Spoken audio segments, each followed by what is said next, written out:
Welcome to Capital Currents, where the flow of business news and market trends keeps you ahead of the tide.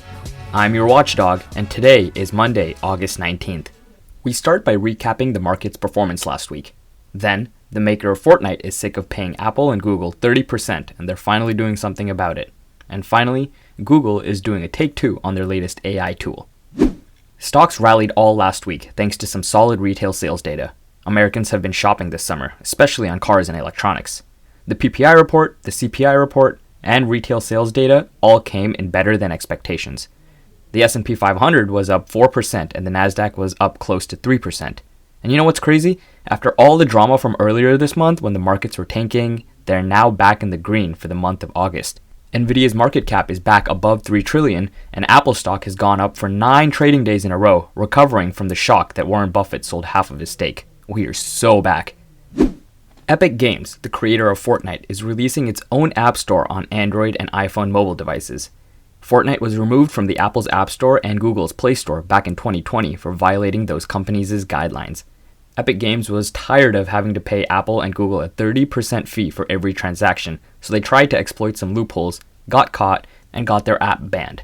So then, Epic decided to lawyer up and take Apple and Google to court for the freedom to operate their own storefront on Android and iPhone devices. Epic ended up beating Google in court, but lost to Apple. So because Epic won their court case, they're launching their own app store on Android devices all across the globe. Now, Epic can't do this for the iPhone, at least in the US, but they are launching their own app store for the iPhone in Europe, thanks to some new regulations in the EU. The EU Digital Markets Act requires Apple to give users the ability to install alternative app stores. Epic thinks they'll do over 100 million downloads by the end of 2024. This is going to be very interesting because if Epic is successful, we're probably going to see other App Store competitors flood in. By the way, Google has been taking a lot of L's in the courtroom recently. They lost this case against Epic, they got ruled a monopoly by the DOJ 2 weeks ago, and has been facing backlash on their latest attempt of their new text-to-image tool.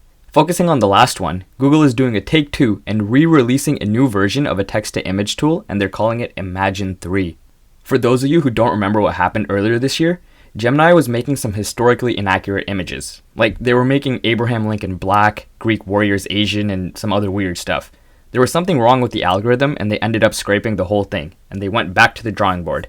The new version is supposed to be an enhanced version of the previous tool, but you won't be able to generate any images of public figures or weapons, so it is a pretty vanilla image generation tool, unlike the new image generation tool that's on Twitter right now called Grok. There's no guide rail so far, and my timeline this weekend was filled with Mickey Mouse doing ungodly actions. There's definitely a lawsuit imminent, and I'll keep my eye out for updates there. I also have a quick update on the Kroger Albertsons deal for you. Kroger is planning to reduce grocery prices by $1 billion if it can complete its almost $25 billion purchase of Albertsons. Bloomberg says Kroger had initially committed to cutting prices by $500 million, but has doubled that to $1 billion.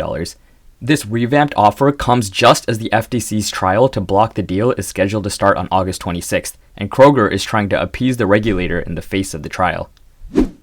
That's all the business headlines I have for you. Let's take a look at some stocks making moves. Shares of Bayer, which is a German pharma company and also the makers of the weed killer Roundup, are up today after the company won an appeal in their favor regarding a lawsuit over claims that the weed killer Roundup is leading to cancer.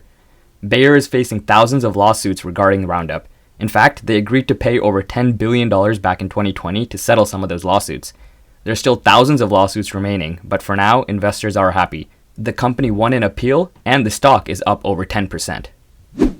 On the flip side, shares of Stellantis, which is the maker of car brands such as Jeep, Dodge, and Chrysler, are down.